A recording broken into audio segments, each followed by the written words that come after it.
India is coping up with the the after after effects effects. of COVID-19. Yes, COVID-19 experience was something remarkable. In the developed world, what happened is they're facing inflation right now. When you talk about the average common person in Indian context, uh, we have to understand. What are your views on labor laws in India and how that can be improved? However, when you talk about labor laws or when there is a discussion about labor laws, etc., this minimum wage norm is not part of that. What do you think that should there be progressive taxation, or how can we strike a balance to cater both the sides? Inequality is a problem around the whole world. Even in the developed world, inequality is rising at a very fast pace, which is a cause of concern. If you remember, during 2008 crisis, we heard this movement 1% versus 99%. That 1% is of the population is earning hell lot of money, and 99% of the population is yes. So those movements came up because of these things.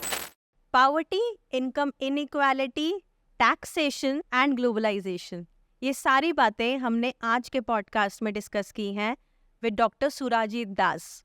He is a professor of economics from the Jawaharlal Nehru university. Doctor Das ने हमको detail में explain किया है how taxes are levied on your income. He has talked about some improved ways of taxation that the government can apply, which will give us a better life. This podcast is important for everybody to understand how our economy is operating. See you in the podcast. Good morning, sir. Welcome to the show. Good morning. Thank you so much for coming. Thanks for having me.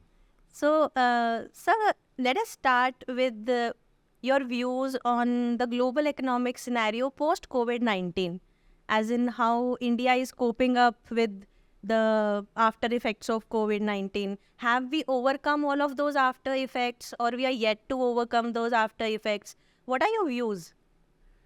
Yes, COVID-19 experience was something remarkable. I mean, people were comparing COVID-19 situation with the situation of Great Depression during the interwar period. So, almost all the countries in the world suffered. Degree may vary, but suffered badly because of the lockdowns, etc., which had to be done because of the spread of this thing. As far as recovery is concerned, again, it varied widely country to country. Developed countries, they during COVID-19 for recovery, they spent lot of extra money. Government expenditure increased dramatically in the developed world. In our part of the world, particularly developing countries and emerging market economies, what happened is fiscal deficit went up because tax revenue fell drastically. I mean, people lost their income. Therefore, they couldn't spend much money. So indirect taxation suffered. And also direct taxation suffered, income tax and profit tax, because income was lower, profit was lower. So as a result of that, fiscal deficit went up as a proportion of GDP, let's say. However, government expenditure as proportion of GDP did not go up as compared to the developed world, I'm saying, did not go up that much. Now, we know in economics that when you are facing a depression, unemployment crisis and income crisis, then you have to give a fiscal boost to improve the situation, to ensure growth rate of GDP and so on. However, which we call expansionary fiscal policy or Keynesian demand management policy. So that took place all over the globe, but in different forms. In developed world, particularly in the US and Western European countries, it took place in the form of expenditure enhancement, and in emerging market economies and developing world, primarily including India, primarily it took place in terms of reduction in tax revenue rather than expenditure enhancement. However, in both the places, fiscal deficit to GDP ratio went up as compared to country's own past. So now, as a result of that, the effects also and structurally also our economies are very different. I mean, for example, in India, more than 50% of the population is very vulnerable. They are poor for all practical purposes. So they don't have much saving. They lost their income, but consumption expenditure could not come down proportionately. As a result of that, they became indebted. So some MG, NREGS jobs they got in the rural areas during lockdown probably, and some free food grain distribution through ration shops and all this as part of the Atmanirbhar Bharat Abhiyan package, or earlier it was Pradhan Mantri Garib Kalyan package. So they got some food grain, etc. But that is nothing as compared to the kind of income loss that they faced during COVID. So as a coping strategy, what they did, they borrowed some money from their friends and neighbors and relatives and so on, or they took stuff from the grocery stores, couldn't pay the bill or couldn't pay the rent and so on. So that way, directly or indirectly, they got indebted. So by fiscal boost, if you can't generate more employment, more income in the economy, then the other option was of export boost.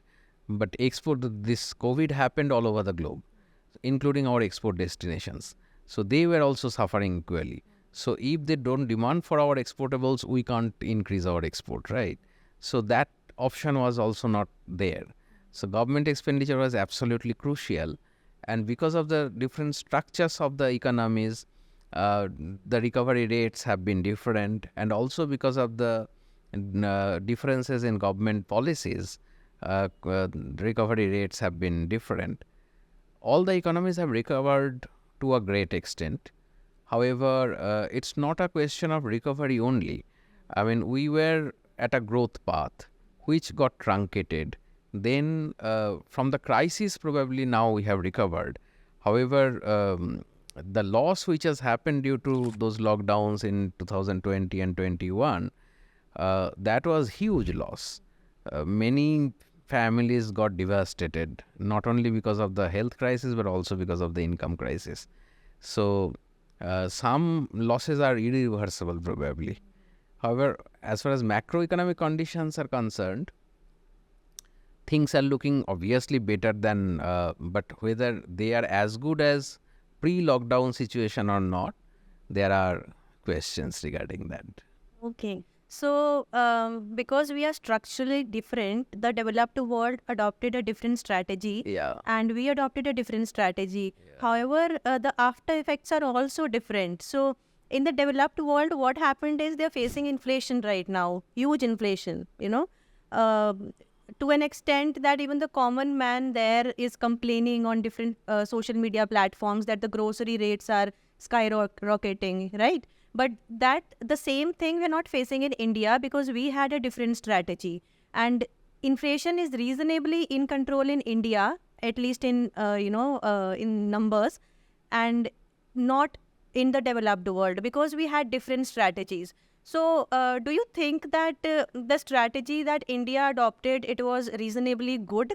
Or even we could have, went on to, our government could have increased the expenditures and, focused more on keeping the lifestyles of people, at least if not increase it, keep it constant at a level, at the pre-COVID levels.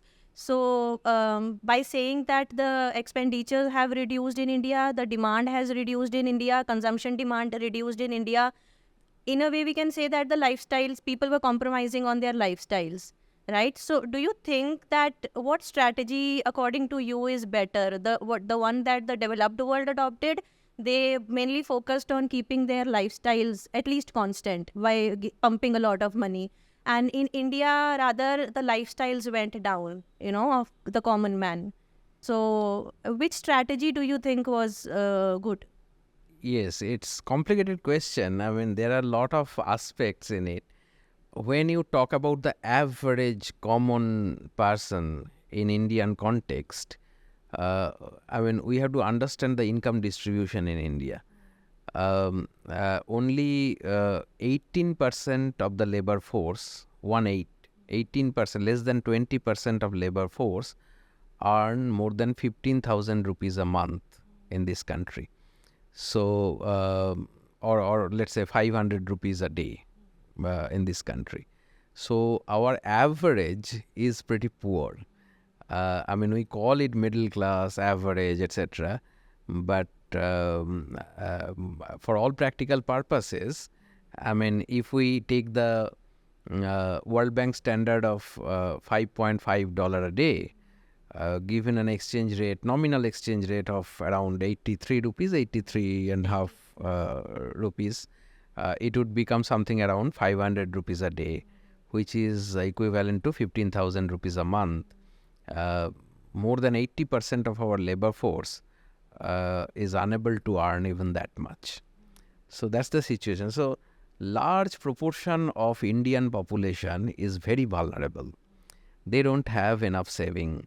They don't earn enough to save, and their situation is, depending on your understanding of the average, you strategize. And strategies were not very, it was not implemented in very well-planned manner. It was not based on planning. I think strategies evolve also. In different countries, strategies, something governments decide and they do. However, most of the strategies evolve over time.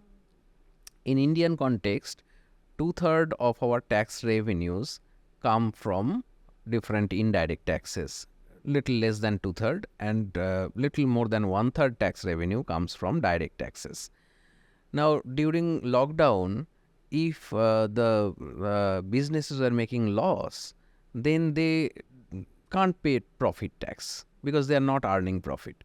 Many people, those who are working in informal, unorganized sector, or even in organized sectors, private sector, etc., for a lot of them, for some people probably income didn't go down, but for most of the people, income went down drastically. And for some people, it went down below 50% of what they used to earn earlier, before lockdown and so on. Some people lost their entire income. So that was the situation for almost 2 years. It started from March 2020, and then there was the second wave in 21. Again, March to April, May, June of 21 was horrible. So that way, almost for 2 years, income suffered like anything. And when we adopt strategy or think of government policy in a country of this nature, then I think some of us were talking about the need of universal employment guarantee. That is one of the poverty alleviation program that we have, but we have it only for the rural areas, that government provides 100 days job at very minimum wage, 200 rupees per day, 220 rupees or something like that now is the average per day, per head. So at that rate, in rural areas, government is providing 100 days job in 365 days. So similarly, in urban areas, due to COVID lockdowns, urban areas suffered more than the rural areas. Urban poverty increased more, urban unemployment increased more, and lockdown was more stringently implemented in urban areas because it was needed also, because the population density is higher in urban areas. So we were arguing that in urban areas also, we can have employment guarantee scheme, or that same scheme can be extended to take care of the vulnerable and poor, extreme poor and vulnerable. People like us don't go to work for NREGA. Those who go, for them 200 rupees per day is also very important. So for that section of population, it could have been done. There was a suggestion which was not adopted also because of some reasons. It's not that government doesn't want that or government wants that. There are other considerations also which are I'm sure also important. However, from human development point of view, it is UN resolution that, and we are one of the signatories of UN resolution, that within 2030 we are supposed to eradicate extreme poverty all over the globe, including that in our country. But I think we are very far from that. That $1.9 per day per head.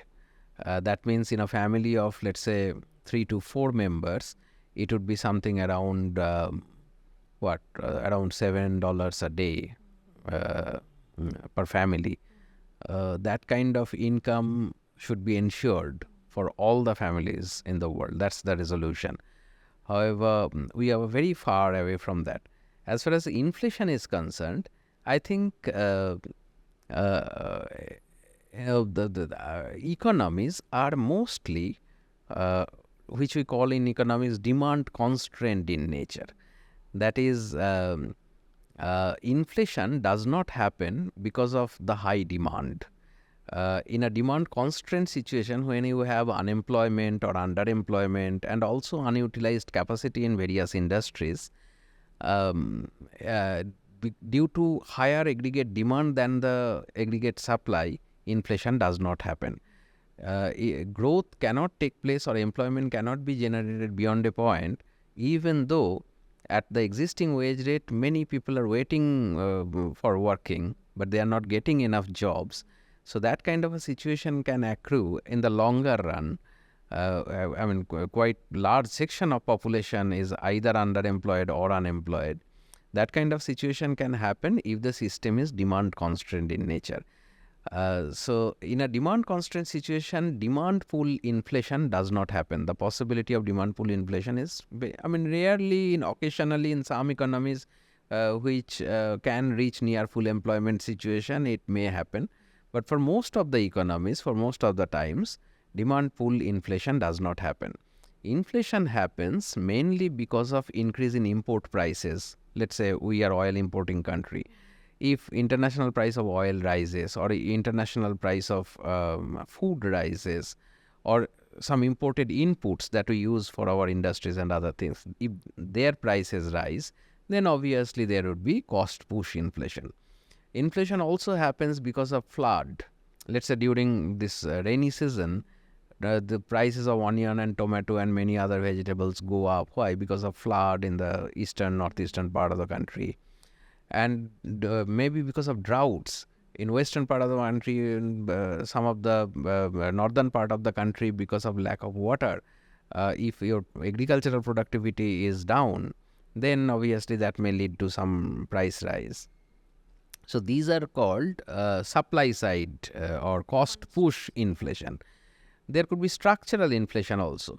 Let's say earlier there were a lot of public health system and public education system. We all went to the public school and so on.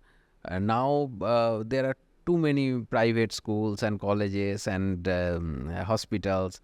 Maybe they are qualitatively better. I am not saying about that. However, in the consumption basket, if the cost for your children's education increase, or if the cost for healthcare services increase, then obviously the price of your average consumer's consumption basket would also go up.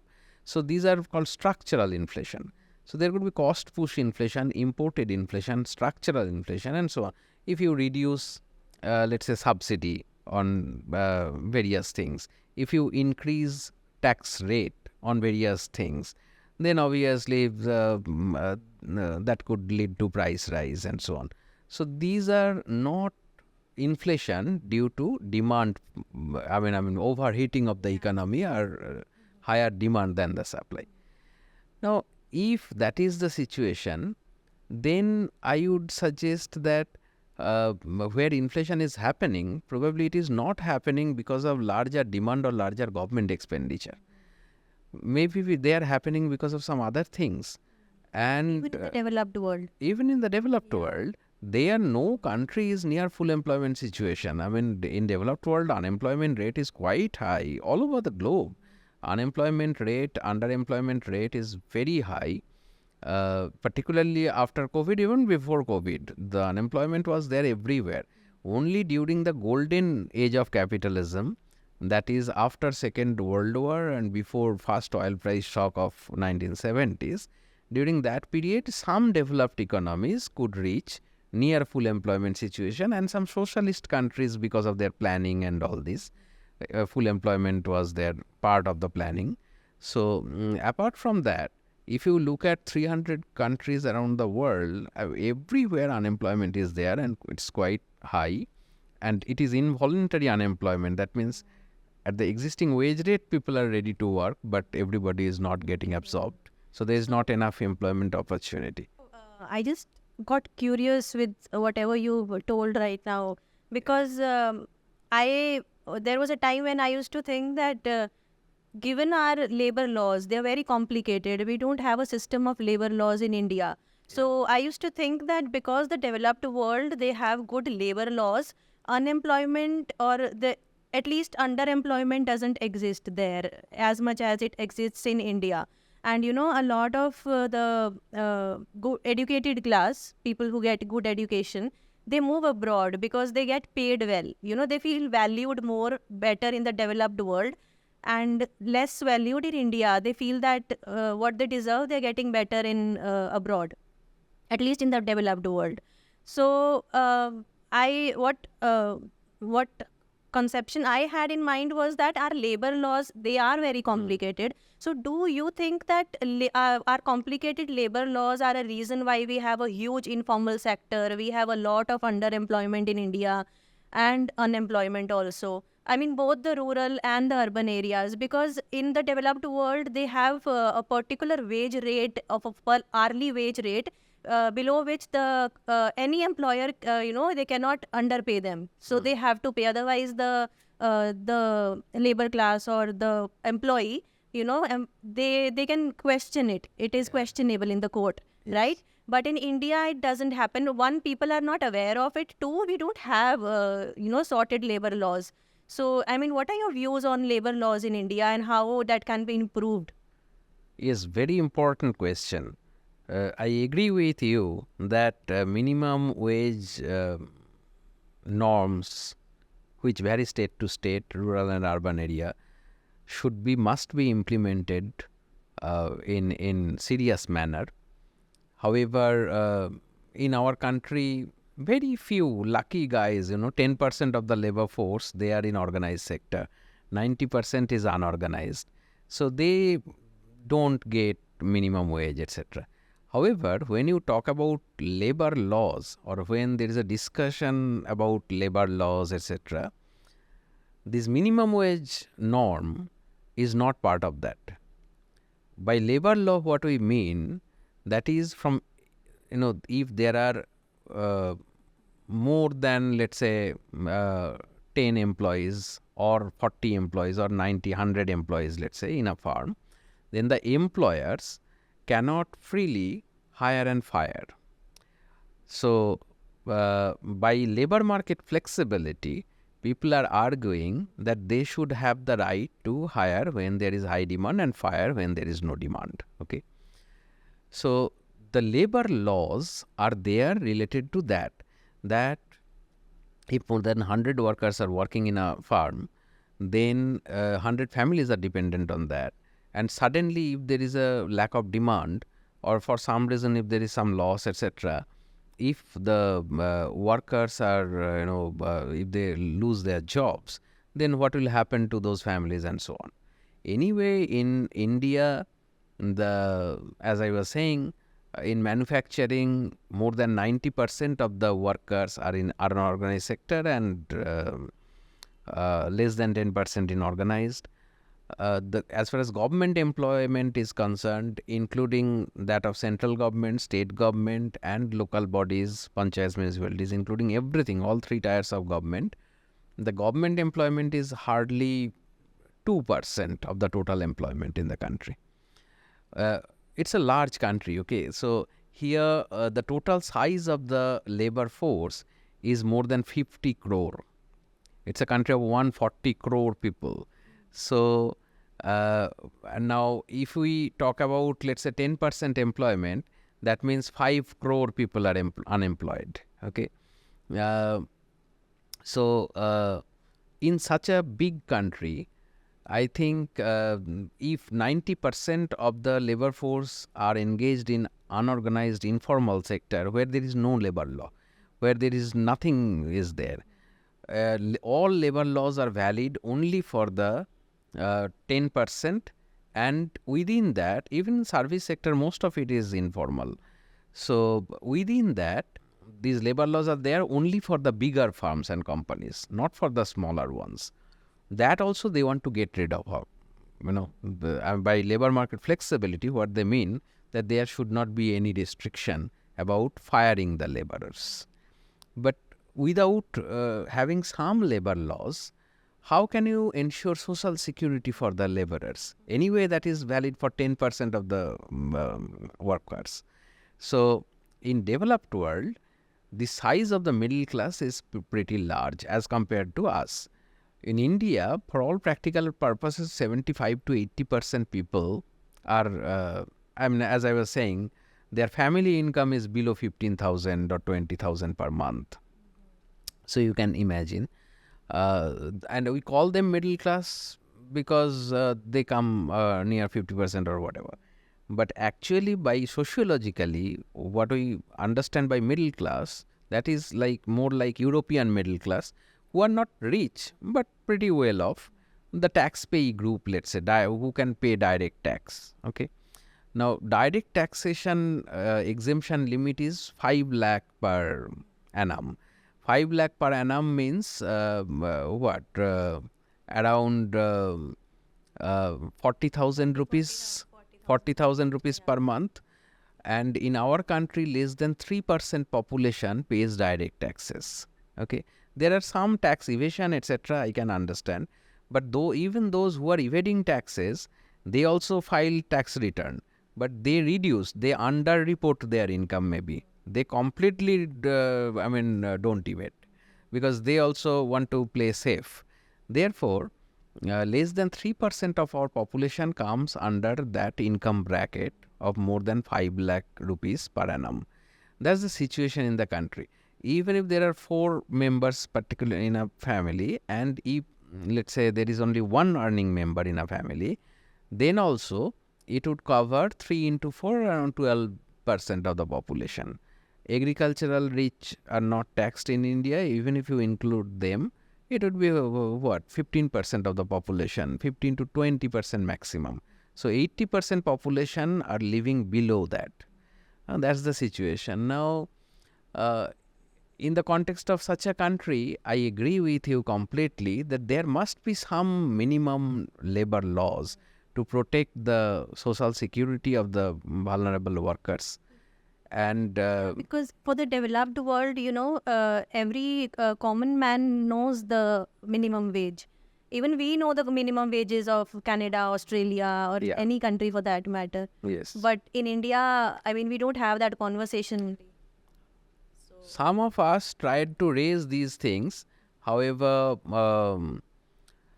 that's what I'm saying. Even if you implement from above, yes, surely you can make it a law that if there is a violation, then people would be Accountable, jailed or something.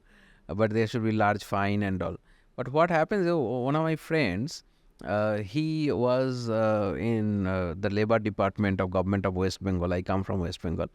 So he was telling me that in Indian context, even if somebody is not getting minimum wage, and even if they are aware of minimum wage norm and all, nobody lodges complaint, because if somebody goes and lodge a complaint, then they will lose the job.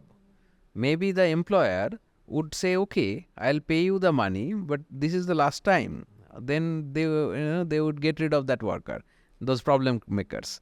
So the situation is such that the poverty is so widespread that nobody can challenge those things.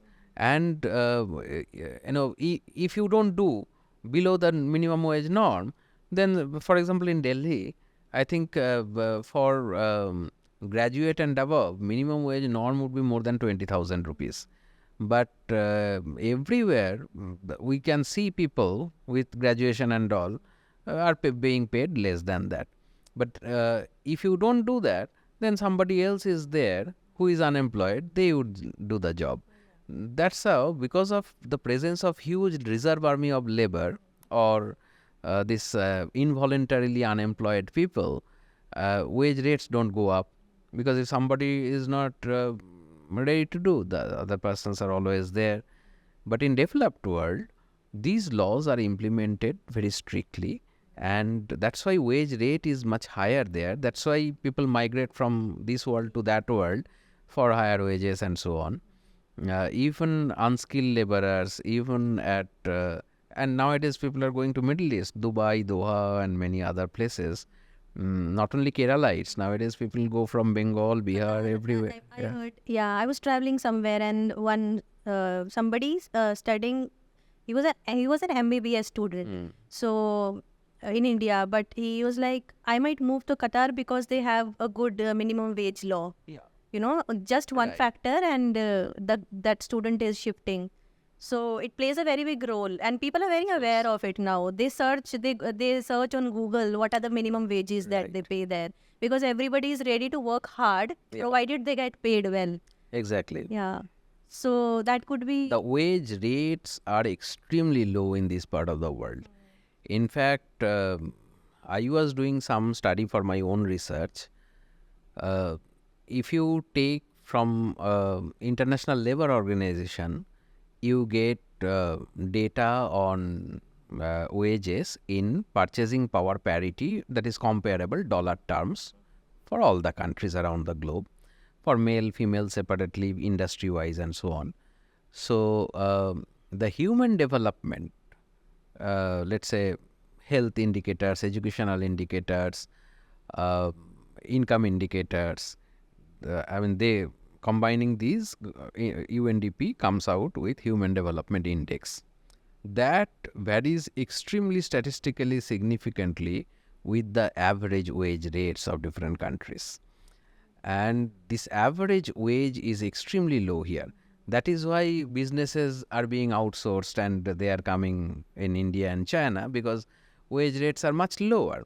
So if the minimum wage rate in US be $3,000, and if the exchange rate is 83 rupees 50 paise, then you just multiply. So it's around 2,40,000 rupees per month. So which is huge salary in Indian context.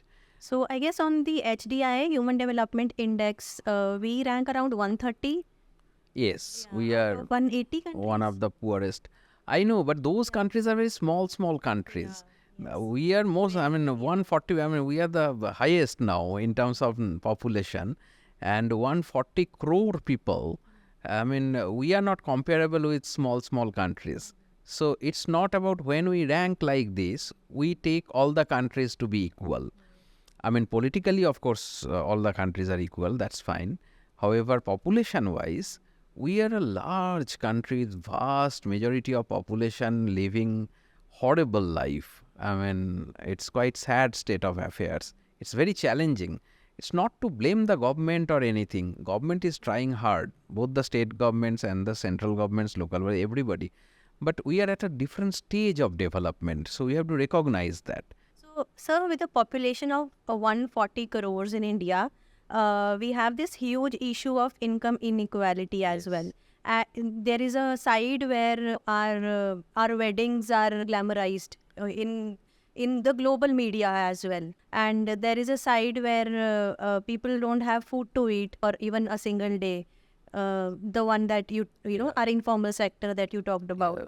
So, do you think that there are two aspects to it? When people say that progressive taxation can lead to reducing income inequality in India, but at the same time, when you have progressive taxation in a country like India, the few startups that are coming, or the wave that is coming, this is a demotivation for them. That how they say that whatever we are earning, a good chunk of it goes to the taxation part of it, and people are demotivated not to earn more, because of progressive taxation.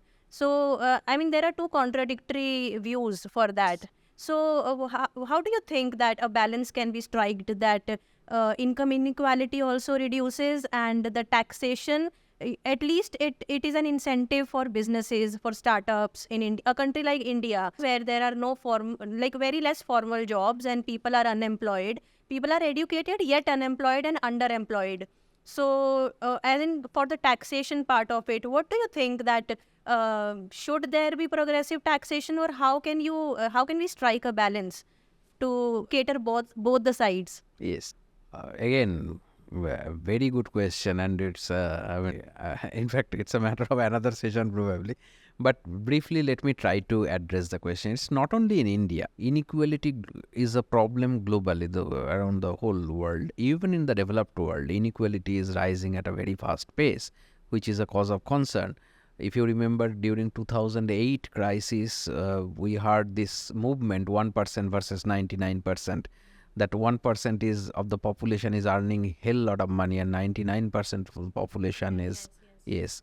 So those movements came up because of these things, and inequality under this growing inequality, if you put more emphasis on indirect taxes like this goods and services tax, earlier this was value added tax. Yes. So almost all the countries around the world have implemented this kind of taxation in last 15-20 years, and there is more emphasis on indirect taxation rather than direct taxation.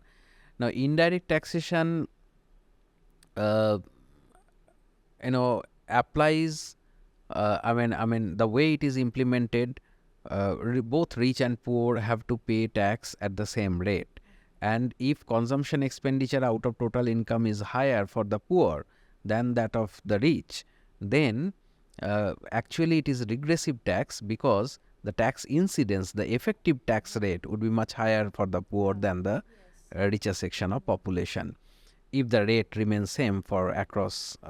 Now within GST structure we have some differential rates. For essentials we may have some lesser rate, and for luxury commodities we may have higher rates, and so on. So some degree of progressivity is there, but overall most of the items are taxed at 18% rate, which is basically indirect tax, and tax incident which would be regressive. On the other hand, this profit tax or income tax or wealth tax, etc., these things are progressive tax because they are implemented based on the ability to pay. Those who can pay, who have money, they will pay. And after a certain threshold, which is 5 lakh rupees per annum in Indian context. And as I was saying, only less than 3% people are actually paying that. So those who are making profit beyond 5 lakh or income beyond 5 lakh, they would be paying initially at 10%, then progressively richer people would pay at higher rate, and so on. So here, let me tell you, as far as global comparison is concerned, the indirect tax rates and direct tax rates, both the rates are not on the lower side in India, neither on the higher side, but somewhere it's in the middle. Yes, rates are not low in India, but tax GDP ratio is extremely low in India because of two factors. One is tax base is very low, as I was saying, very few people earn enough to pay direct tax. And even indirect taxes, until and unless you go to formal retail shops, etc., indirect taxation doesn't happen. Evasion is also happening. It's not evasion, it is outside the purview of the government's tax information network. And small sabji wala, reri wala, all these, they cannot give bill, and government is not bothered also when they are small fellows. But these informal small fellows are more in numbers in our economy, and that is the nature structure of our economy. So as far as direct taxation is concerned, direct tax rates are not very low. If there are evasions, of course they should be caught, that I agree. I mean, tax implementation agencies should be made more empowered and more efficient. Tax collecting authority should be made more efficient. However, to improve the compliance. However, I would like to point out one thing, that is, without increasing the tax rates, direct taxes, uh, you know, at most it can be what? 25% for businesses and 30% for income individuals. Not more than that. But those who are earning beyond the threshold, they have to pay for the extra money that they are earning. They have to pay at the rate of 30%. But still 70% would be, they would retain with them. So it's not that the 100% would go of the extra earning that they are doing. So it is the argument of the super rich, those who are earning beyond, let's say, some 2-3 lakh rupees per month. So not for the common people in general. More importantly, what I would like to emphasize is, many people are talking about these things, that we don't have wealth tax. Obviously for super rich again, not for you don't need to tax middle class or small people, income earners.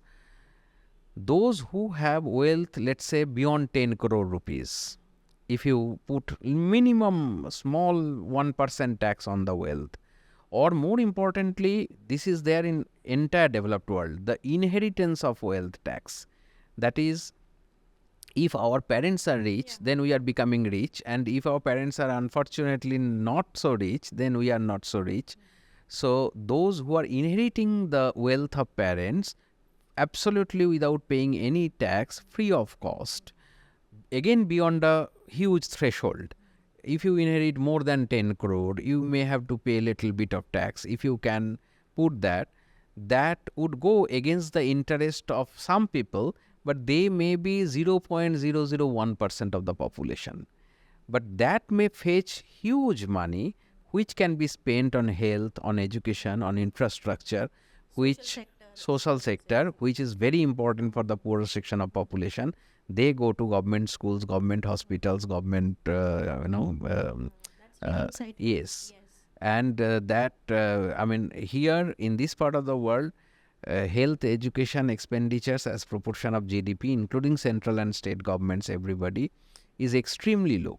Including health education, central government, state governments, it is less than 5% of GDP.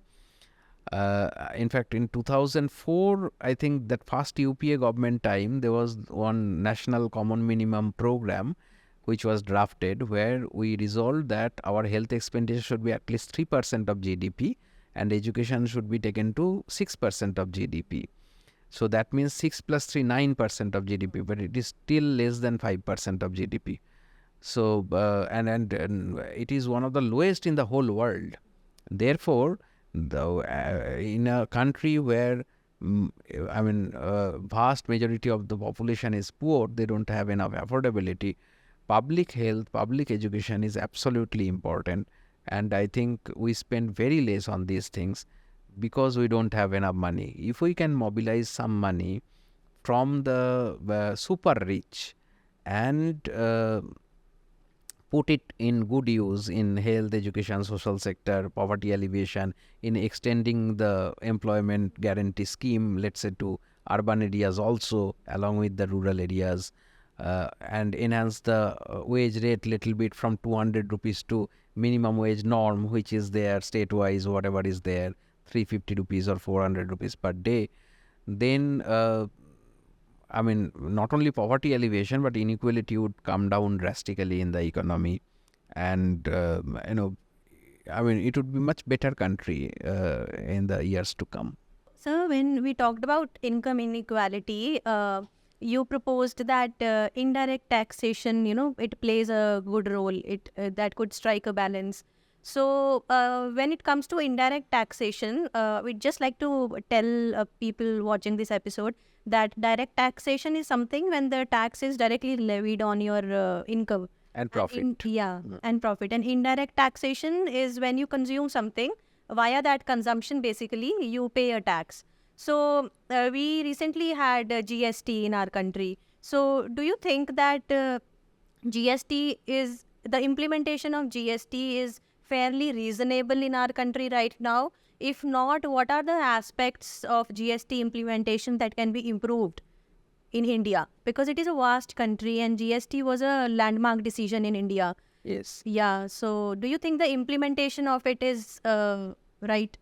First of all, I would like to say GST or GST-like tax, some kind of value-added tax with input tax credit, that has been implemented all over the globe, in almost all the countries, in different forms. There are some exceptions. However, earlier we had sales tax, which used to come under the jurisdiction of the state governments. Then we implemented value-added tax for the goods, commodities, and there was separate service tax. Service tax used to be levied mainly by the central government, and tax on commodities used to be levied by the state government.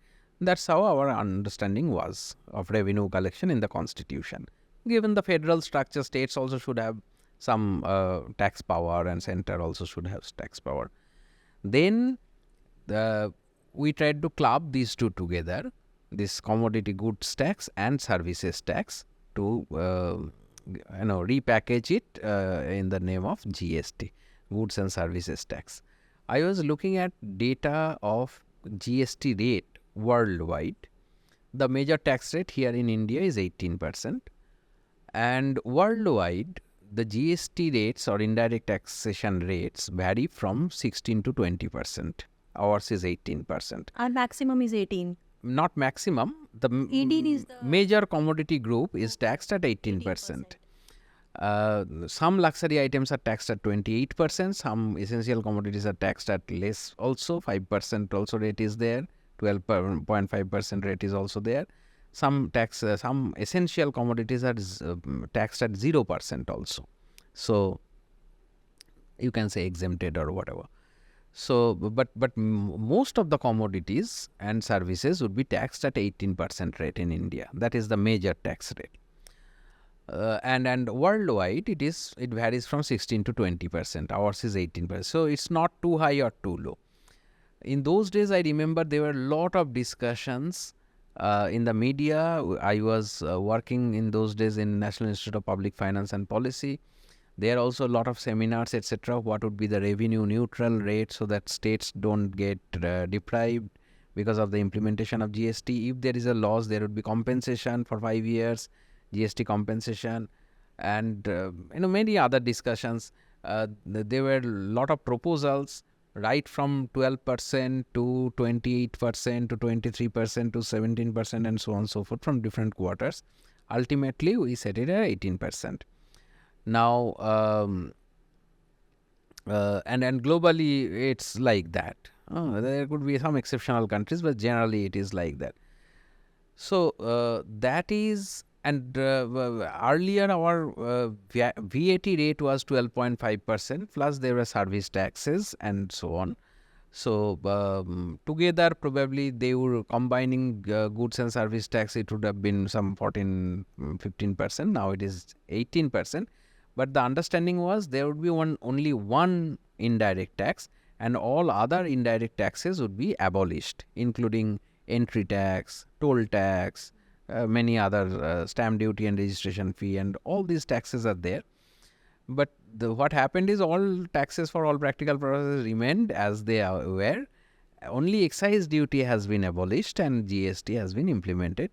So effective tax rate, in my opinion, increased little bit rather than decreasing in the country.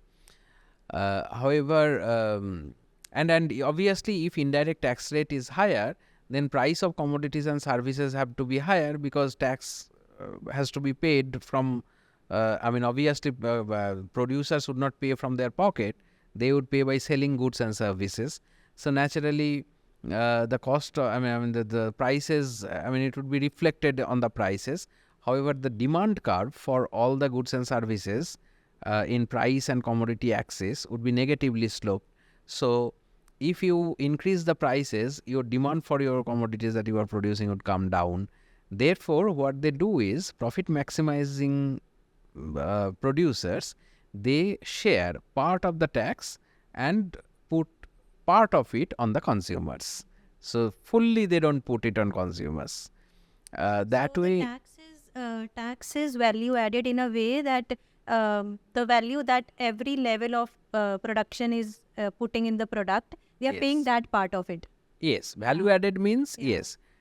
If some product is being used as input for the production of another commodity, and if you are paying tax on that once, then you will get input tax credit while paying the tax on final product, because you have already paid tax on that. So there should not be double taxation. To avoid double taxation, this input tax credit system is there. That way there is no cascading effect. Cascading effect means tax on tax. That is, since you are paying on tax amount, another round of taxation should not be there. But that is fine. But I am saying, as far as this implementation of GST is concerned, if average tax rate becomes higher, then obviously, of course, it is indirect tax, it is regressive. Earlier, sales tax was also regressive. VAT was also regressive. I mean, all are indirect taxes. So it's not that GST is more regressive than that or less regressive. That would depend whether your effective tax rate is becoming, indirect tax rate is becoming higher or lower. If it becomes higher, then prices would rise, and also it would put more burden on the consumers, and poorer section of population would be affected more. And also businesses would get affected because they are facing a negatively sloped demand curve. So if prices rise, then obviously demand for their commodities and services would come down. So market size would shrink. That's the challenge. But that goes for all indirect taxes at any rate. And if rate rises, obviously it would be more. If rate is lower, it would be. So, I mean, whether the design is accurate or not, whether something can be done about it, increased or decreased, that is a separate matter. However, I would like to argue that GST, this tax information network of the government, now both central government and state government authorities, they are collecting GST together and they are sharing 50-50 among them. So this implementation is, the tax collection is so poorly done, and more importantly, as I was saying, we don't have information about most of the transactions in the economy. Only in formal retails, etc. But even in formal retail stores, they are collecting GST from the consumers, but they are actually not paying to the government. There are huge number of evasions, particularly in different states. Both central and state authorities are equally responsible because they are collecting it jointly now on the same base. However, we were thinking that how to improve the compliance of GST. That is a major question. That's those who are paying tax at 18% rate, they are somewhere in the system. They are more honest people, but they are becoming the victims because their cost of production is increasing, their price of their products are increasing, and they are becoming less competitive in the market as compared to others, those who are not paying. And if government doesn't have information, government cannot catch also them. So many developed countries, what they are doing, like it has been done in Australia and elsewhere, that all those machines where they record the price, etc., that is being supplied by the government with a chip. That chip is attached to the mother computer, so that government gets all the information. And even it can be done with this Paytm payment, etc., because they are electronically recorded. So if government can enhance the tax information network, then there will be relatively less evasion. If there is rampant evasion, then the problem is those who are honestly paying, they are Ethical payers are becoming the victims. So that's not fair. So I think there are a lot of scopes for the state governments in India. Most of the human development related expenditures come under the jurisdiction of state governments. Central government spends some money on health education, some centrally sponsored schemes. However, 80% of the expenditures are incurred by the state governments. And overall public finance, if you look at, then more than 50% expenditures are incurred by the states and less than 50% by the central government. So state exchequers have to be empowered. It is important for human development in the country. And how this GST or indirect tax or sales tax, that comes under the that too partly comes under the jurisdiction of states. States can't collect income tax or profit tax or direct taxes. So they are dependent on this crucially. And that is why I think it is important that this GST is implemented properly. You can think of in reducing the rate or reducing the rate on some commodities maybe. However, if it is implemented properly, I think there is a lot of scope for that by improving this tax information network of the government, by increasing the efficiency of the tax collecting authority, and also by reducing corruption, the degree of corruption in the economy, evasion and all, so that it's not unfair to the honest taxpayers, and also so that more money can empower the state exchequers so that they can spend more money on the social sector which are directly related to human development of the country.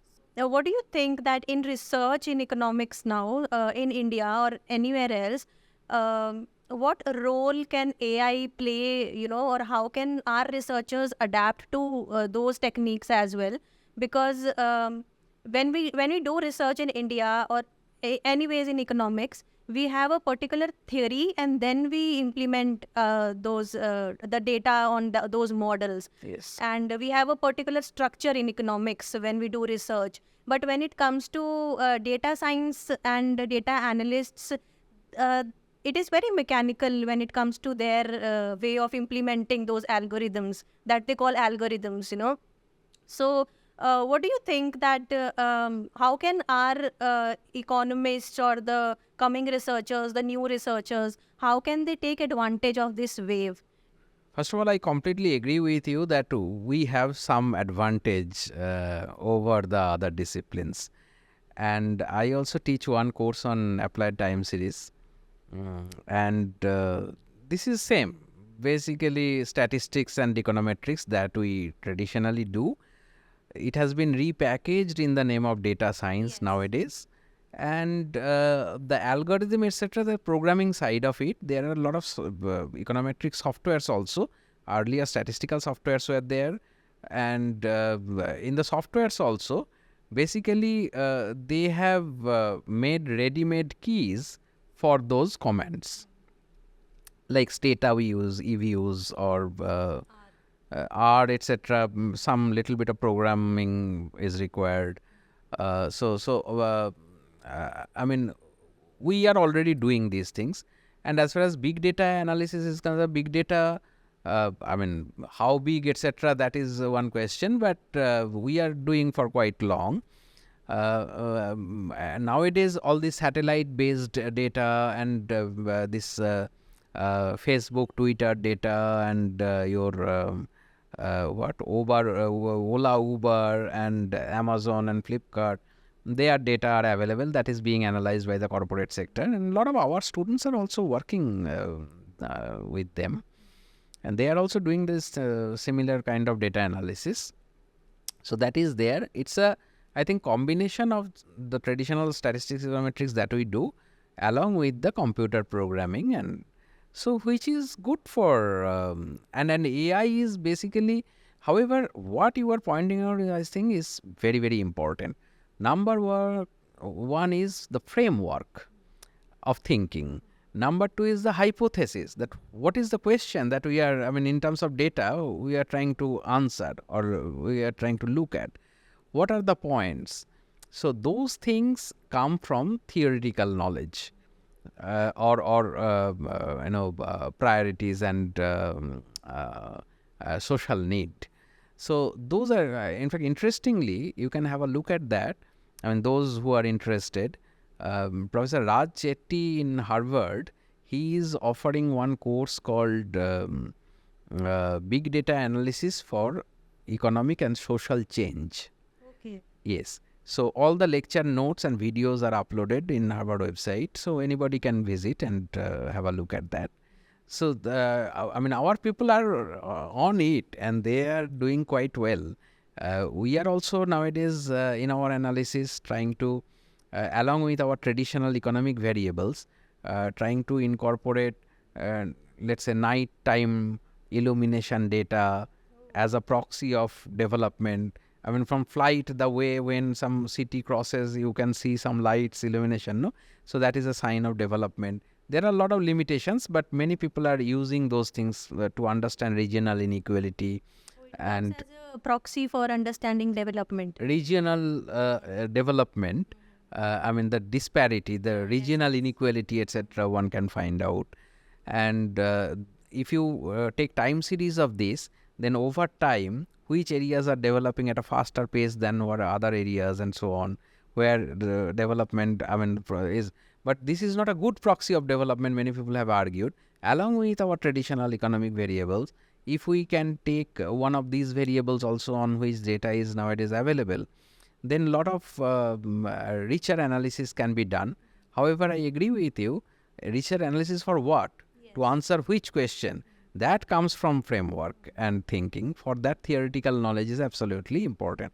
Not only economics, I mean, in general knowledge of social science, no society can run only by economics.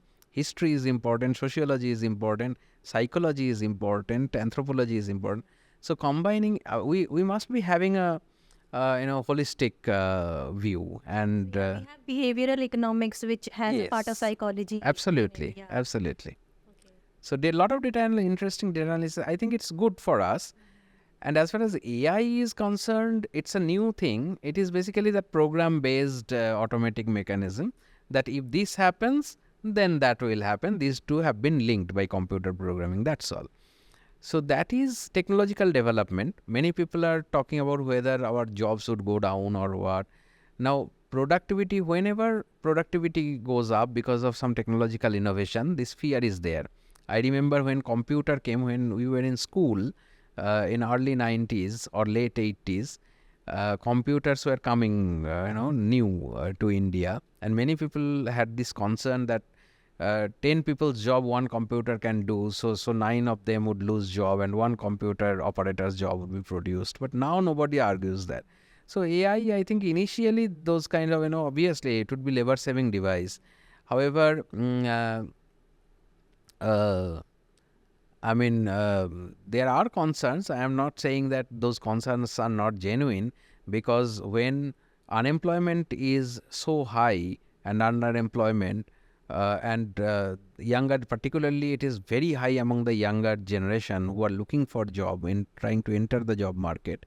So, under such situation, to what extent we should implement labor-saving technologies like AI, etc., that should be well planned and garnered. But at the same time, new technologies would come, because that's how human civilization has progressed so far. We cannot go back to our old primitive days, and without any machines we cannot start working with our hands so that everybody can get employment. But at the same time, I don't think, there is reason to fear too much. Some new kinds of jobs would come up, then people would be skilled accordingly. And some tradition, everything cannot be replaced AI. There is a cost of implementation of AI also. So it's not, this is very important. 10 laborers can be employed at a half cost of implementing AI technology. Then 10 laborers would be employed by the profit maximizing producer rather than. So it's AI has come doesn't mean it would be implemented at each and every sector until and unless it is cost effective. So in a labor abundant country, cost of labor, which is the wage rate, is so low that it would probably, in most of the sectors and subsectors, it would still remain profitable to employ laborers rather than implementing AI technology, even if it is available. Yes. So this is the first session, and sir, I am sure that we'll have another session again. I would love to come again. Yeah. Thank you so much. for Thank coming. you. It Thank meant a you lot. for inviting me. Thank you, sir. Thank you so much. Yeah.